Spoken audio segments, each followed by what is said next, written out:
Ladies and gentlemen, I want you to close your eyes for a moment and imagine a world where your thoughts, your beliefs, have the power to shape your reality. Now, open your eyes and let that sink in. You are not just passive observers in this grand theater of life. You are active co-creators. This is not some whimsical fantasy or science fiction, but grounded in the cutting-edge science of quantum physics and the ancient wisdom of spirituality. That's what we're going to explore today. The fascinating intersection of quantum physics and spirituality, where science meets consciousness, and the implications it has on our understanding of reality. This quantum spiritual connection isn't just a theoretical concept, it is an empirical reality that we experience in our everyday lives. It is innate within us, it is part of our very fabric. Now, what does this mean, you ask? Let me break it down for you. You see, at the heart of quantum mechanics lies the grand unified field. The grand unified field is the ultimate field of potential, the bedrock of all existence. Everything in the universe, you, me, the trees, the stars, everything springs from this field and is interconnected. What's more, is that this field is not just a static background, it is dynamic, it is alive, it is conscious. Our individual consciousness, what we perceive as I, is but a drop in this vast ocean of universal consciousness. Now this is where it gets really interesting. If our individual consciousness is linked with universal consciousness, and if all things are interconnected, it suggests that our thoughts and beliefs can influence our reality. Think about that for a moment. Let me give you a practical example. Have you noticed that when you are dreading a particular event, when you are mentally rehearsing all the ways it can go wrong, it often does? This is not a coincidence.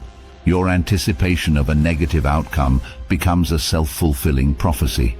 Your thoughts, your beliefs, your fears have influenced your reality. The flip side, of course, is that if you can consciously set a positive intent, expect a positive outcome, you can influence a better outcome.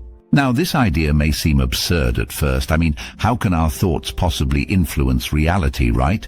But let's consider for a moment the nature of reality as we know it. Reality in the quantum field is not made up of solid, separate things. It is made up of waves of possibilities, of potentials. It is our act of observing, our act of choosing that collapses these possibilities into actualities. And what guides this act of choosing? You guessed it, our consciousness. So in a very real sense, we are not just observers, but active creators. But it's not just the outside world that our thoughts impact. They also have a profound effect on our internal world, on our brain structure. You see, every thought that you think triggers a cascade of biochemical reactions in your brain. Negative thoughts, for instance, lead to the production of what neuroscience refers to as victim peptides. These peptides cause physical discomfort. They exacerbate feelings of stress, fear, and anxiety, deepening our experience of suffering. However, there is a silver lining. The brain, as we now know, is not a static organ. It is capable of changing, of rewiring itself in response to new experiences, new thoughts. This is known as neuroplasticity. When we consciously choose positive thoughts, we trigger the production of positive peptides. These peptides create feelings of joy, well-being, and happiness. They literally reshape our brain, making us more resilient, more optimistic, and more equipped to handle life's challenges. This is the power of positive thinking. Now, this may sound like a tall order. I mean, changing our thoughts, reshaping our brain sounds like a daunting task. But let me assure you, it is not only possible, it is within your reach. All it requires is intention, practice, and a bit of patience. In many ways, we are like sculptors, and our thoughts are the chisel. With each thought, we chip away at the raw block of marble that is our brain, slowly revealing the masterpiece within. And just as the sculptor does not become discouraged when the marble does not immediately take form, we too must be patient and persistent in our practice. For it is through this process of conscious creation, of mindful sculpting, that we can transform not just our brains, but our lives. As we delve further into this uncharted territory of quantum physics and spirituality, We will also explore the intriguing concept of genetic memory and reincarnation. But for now, let's take a moment to let these ideas sink in. After all, we are rewriting the script of our lives, and that's quite a task. So let's take it one step at a time, shall we? Remember, you are not just passive observers in this grand theater of life. You are active co-creators, and with that power comes great responsibility.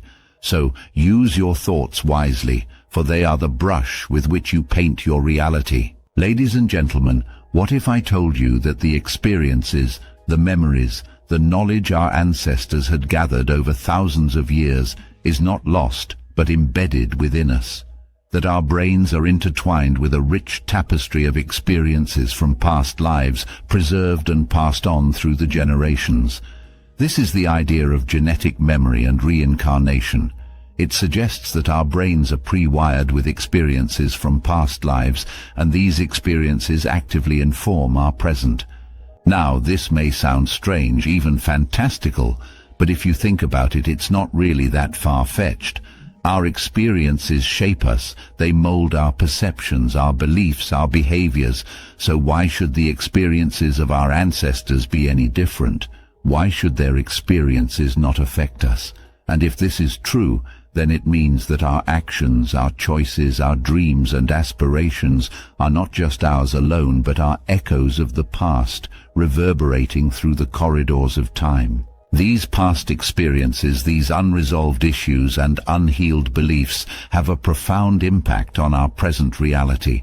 They form the lens through which we view the world. They shape our expectations, our fears, our desires. They attract circumstances that align with these unresolved issues and unhealed beliefs, like a magnet attracting iron filings. And these circumstances, these challenges and trials are not random events. They are opportunities for growth, for learning, for healing. Think about it. How often have you found yourself in a similar situation, making the same mistakes, experiencing the same disappointments? You might think it's just bad luck or coincidence, but what if it's not? What if it's the universe giving you another chance to heal that old wound, to resolve that lingering issue, to learn that important lesson? This might sound like a daunting proposition, that our past, our ancestral past, is shaping our present, that we are not just dealing with our issues, but the issues of our forefathers. But I assure you, it is not a cause for despair, but a cause for hope. Because if our past can shape our present, then it means that our present can shape our future. We have the power to influence our future, to reshape our reality. Ladies and gentlemen, we are not just victims of our past, of our genetics. We are architects of our own reality. We possess an extraordinary ability to change, to evolve. And this ability is not just limited to our physical form, but extends to our thoughts, to our beliefs, to our very consciousness. Every belief, every thought, every emotion is like a thread in the fabric of our reality. And just as a weaver can change the pattern of the cloth by changing the arrangement of threads, we too can change the pattern of our reality by changing our beliefs, by healing our wounds, by resolving our issues. We can consciously choose to adopt new belief systems, new ways of thinking, new ways of being. We can consciously choose to let go of old, unhelpful beliefs, of fears and doubts that have kept us stuck in the past. We can consciously choose to rewire our thought patterns, to forge new neural pathways in our brain, to trigger the production of positive peptides and create feelings of joy, well-being and resilience. We may not have control over the hand that life has dealt us, over the past that has shaped us, but we do have control over how we play that hand, how we shape our future. And it starts with a choice to believe that we are more than our past, more than our genetics, more than our circumstances. A choice to believe that we are the creators of our own reality, that we have the power to shape our destiny, to manifest our dreams. It's not an easy choice, but it's a necessary one, because it's not just about changing our lives, it's about changing our world. It's about creating a world where hope triumphs over despair, where love triumphs over fear, where unity triumphs over division. It's about creating a world where each one of us recognizes that we are not just separate individuals, but interconnected parts of a grand, unified field. That our individual actions, our individual choices, have collective consequences. Each one of us has a part to play in this grand orchestra of life.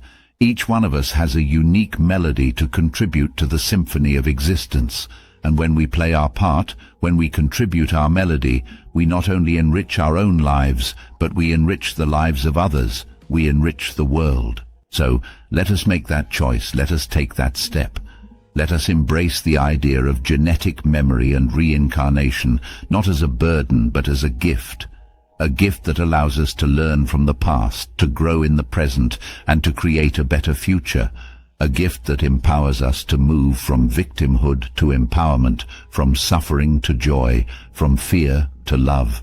A gift that enables us to weave a new reality, a reality that reflects the best of who we are and the best of what we can be. As we continue this journey of exploration, of understanding, we come to a powerful realization. A realization that our consciousness not only influences our personal reality, but is also interconnected with a universal consciousness, a grand, unified field. This field, this consciousness, permeates all things, all beings, all phenomena. It is the underlying fabric of existence, the canvas on which reality is painted. You see, we are not just isolated beings existing independently of one another. We are interconnected, interwoven threads in a vast cosmic tapestry.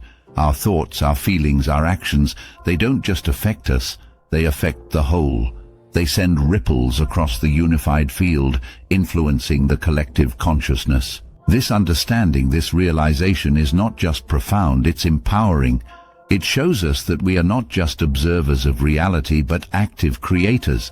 We have the ability, the power to shape not just our personal reality, but the collective reality. We have the power to influence, to change, to transform. Take, for instance, the anticipation of a negative event. It's a common experience. We've all been there. The dread, the anxiety, the fear. It's an uncomfortable place to be. But what if this anticipation, this focus on the negative, is actually creating a self-fulfilling prophecy? What if by expecting the worst, we are actually attracting it, manifesting it into our reality? Now, this doesn't mean that we should ignore the possibility of negative outcomes. It simply means that we should not let this possibility consume us, paralyze us. Instead of anticipating the worst, we can consciously set a positive intent. We can visualize a positive outcome, believe in it, strive for it, and by doing so we can influence a better outcome.